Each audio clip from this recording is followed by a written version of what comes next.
Hey guys, here's a quick pool update for you. I just wanted to bring you some information that I thought may be helpful for some of you. This is about the Coleman Swim Vista Series 2, 22 foot by 52 inches.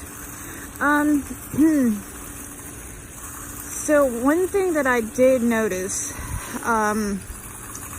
the return fitting that originally comes with this pool, that's not it, that's my index, but I'll explain in a minute. You're not going to get very much or very good circulation from that return fitting. Basically, the reason why is, I'll go get it and show you real quick. The reason why is because there's your strainer. That's all that is. I just took off the strainer on the inside. Here is my old Intex eyeball, and all I did was take the strainer off and replace it with my Intex. So, the reason why you're not going to get good circulation from this is because it's too wide of a strainer. Like where the water comes out at, which is through those holes, it's too wide and it's not multi-directional. It doesn't provide enough pressure because it's too wide. So what you're gonna end up having is some problems with your circulation. As you can see, I'm standing all the way over here and you can see ripples all the way across my water, all the way across. With the other one, you're really not gonna see that. And the other problem is, it also has caused me some problems with my lining. My lining is dark blue, like the new Coleman pools, but it's dusk right now. And the reason I wanted to come out here is because usually during the daytime when I'm filming, you cannot see what I'm trying to show you. See that? That's where my lining has bleached. Now, somebody else had said, you're not supposed to shock your pool at all because it's going to bleach your lining. This kind of true, that's eventually going to happen. But it should have never happened this quickly. And that's because of that circulation problem that you're going to get from that other strainer that I showed you. So my advice is, if you had an Intex pool before and you kept all your parts, or you maybe upgraded to one of the Intex sand filters, I would advise that you switch your strainer for your return jet to the Intex one. Because on the end, you can change the direction of where it goes. You get a lot more pressure from it because it's a smaller, just a second, it's a smaller thing. So it just puts out more pressure instead of that really wide one that just kind of shoots the water out anywhere. And so you're not going to have as much of a circulation problem. And I never did. The whole time that I had my Intex, I never had that circulation problem. Yes, my lining did bleach out, especially after I switched to a salt system and I had to switch to liquid chlorine for shocking. The liquid chlorine really did do a number on my lining, and my lining was completely bleached out after the second season. But, you know, it is what it is. I mean, the only other thing I can suggest is Coleman may want to, in the future, stay with the lighter blue lining, because once this is bleached, that's what it's going to be. It's going to be like a lighter blue, as you can see right there, and all the way over there, and in the center. You can't really see that because of the glare, but anyway, yeah. And then another thing is, at the beginning of the season, I will try to videotape doing this. Another thing that I noticed, because this is my 3rd season using this particular sand filter, my upgrade. I used to have a smaller one. What you're gonna want to do is, ideally, at the beginning of every season, I usually don't because it's too big of a pain in the butt to do this. So I let it go for going on 3 years, but last night I came out here, and what you're gonna do is you're gonna take that flange off that's held on by that screw there, and then another screw on the other side that looks like that right there. You take that off, and you take this whole top part off, of course, after you close your 6-way valve and you remove all the hoses. Make sure that before you do it, though, that you close off all your valves so that you're not having any leaks. So what you do is you take your water hose, which is there, because I was just using it last night, and shove the water hose down into the sand and get it nice and loose in there, loosen it all up, and you overflow your tank. What that's going to allow you to do is deep clean your sand. Although you don't have to change your sand every year, you do still want to deep clean your sand, because backwashing only gets the stuff off of the top layer of your sand, and it doesn't really mix the sand really good and get all the other crap out, that can collect. So I don't know really why I didn't videotape the process. I think it was mainly because I was in a hurry because it was about to rain. But anyway, next season, whenever I do that, if I do it, I'm gonna make sure to videotape that deep cleaning process so that you can see up close how it's done. You just push your hose in there and leave it in one place for a little while, and then move it, and then, push it down into a different place. Just keep doing that until you don't see any more debris coming out of the tank as the tank is overflowing. Once it's clear, you're good to go. Then rehook everything and open all your valves, and then backwash. And then after you backwash, you shouldn't have any more problems.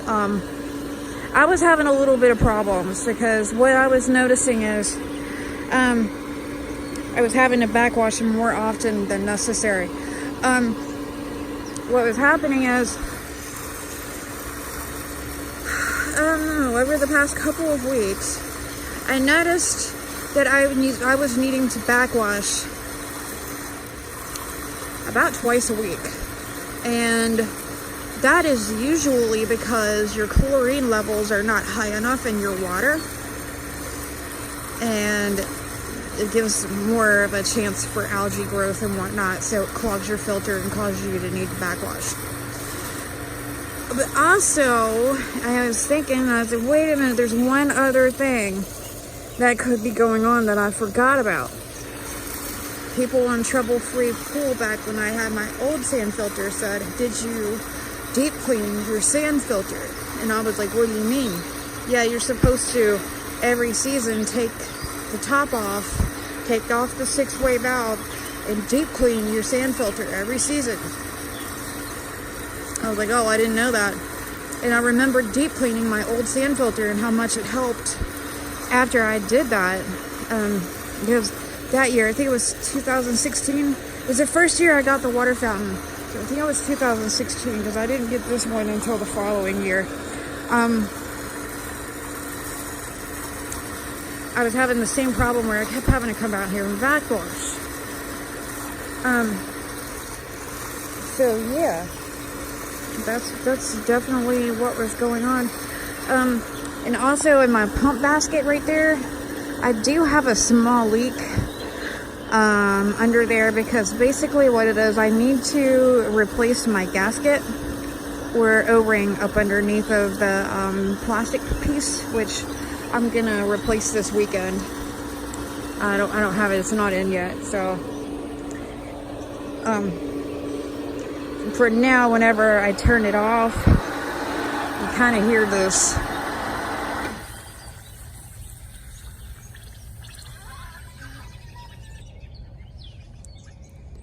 Because it's a problem with the gasket, and there is a slow leak coming from there, but it works,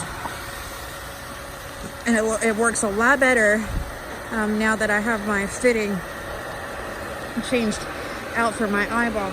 Well, one other thing I did want to point out with this is that you have to screw that on pretty tight.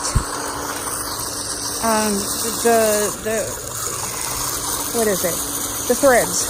Okay, the threads on the strainer from Intex is a little bit different than the threads on the Coleman thing that you're going to screw it onto. So you do need to make sure that you have it screwed on pretty tight, or it will pop off. And I changed it tonight. It popped off on me like 3 times.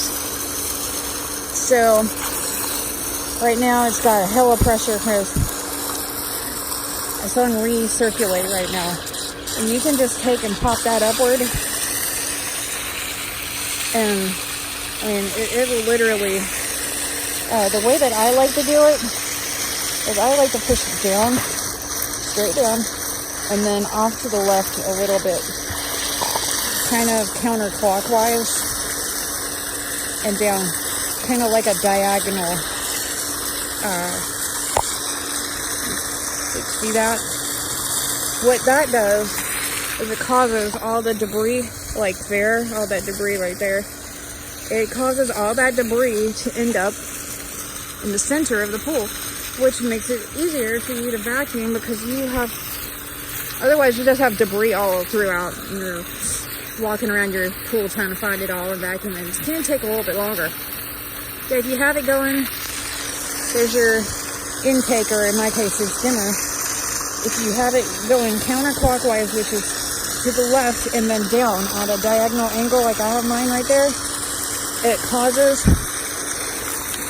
your filter, the water coming from your filter, to circulate in circular motion, which causes all the debris to end up in the center of your pool. Which also helps you be able to get better circulation for if you're shocking or whatever. And then if you're shocking, which I did tonight, you're going to want to turn your pool pump on recirculate for at least an hour. Give the chemicals that you put in there a chance to recirculate yourself in the water first before you put it back on the filter setting. And then you want to run it all night long with it pointed straight down like that. Have it pointed straight down to the floor and run your filter all night long after you shock. And the best time to shock your water is really at dusk, when it's getting ready to get dark outside, and through nighttime, because during the day your pool has a tendency to have some chlorine loss during the day, so shocking at nighttime can be better because it helps preserve your chlorine a little bit. And then, of course, in one of my earlier videos on how I said add some stabilizer, that will also help keep your chlorine levels in your pool. You won't have chlorine loss if you add some stabilizer. And the best way to do that is to tie a sock to the side of your pool and like hang the sock over the return, and come out and squeeze it every now and then, because stabilizer has to be added to your pool over time. You just dump it in there, it's really not going to show up on your CYA test readings. If you have a Taylor test kit and you go to test for CYA, it won't like really show up, because you have to add it over time. So yeah, anyway, I mean, yeah, I know you're looking at that thinking, oh my god, her lighting is so bleached out. But look, at the end of the day, it's going to bleach out anyway. As a matter of fact, probably when I close this pool for the winter and I open it up next spring, it will be completely bleached itself out to a light blue. So I'm not really worried about it, and I'm not bashing Coleman for it. It's just one of them things that happen. And I promise you, I shock my pool every week, and I put chlorine tablets every week like I normally would, or every time I need to replace, you know, chlorine tablets. Every time. I haven't changed anything that I did. It's just a circulation problem with that eyeball strainer. Pure return. If you don't have one of these, you can look on Amazon or eBay. Just look for Intex return fitting, and it'll show up. You can get them still. So yeah, I would, because the other issue that I've noticed with the circulation problem that I've had, I had like green algae stuff growing on my wall. There's some debris down there that I literally had green algae growing on my wall just because of it not, the water not circulating well enough, you know, to mix the water and for the pool to properly filter. And also in my case, because I needed to deep clean my sand was the other reason why that was happening. So, the other way you'll notice when you need to deep clean your sand is too, sometimes your water can get cloudy on you. If all your levels are great and everything, and your water's still going cloudy, and you still got green algae growing, you probably need to deep clean your sand. So anyway, I'm just showing some tips and tricks that, you know, I'm always kind of a learn as you go person. And this is my first season with this particular pool, so I just thought I would come on here and share what I have found has been a problem for me that can maybe help somebody else. So anyway, I hope you enjoyed your Memorial Day, and happy swimming. And if you like this video, give it a thumbs up, and don't forget to subscribe. I'd love to have you. Peace.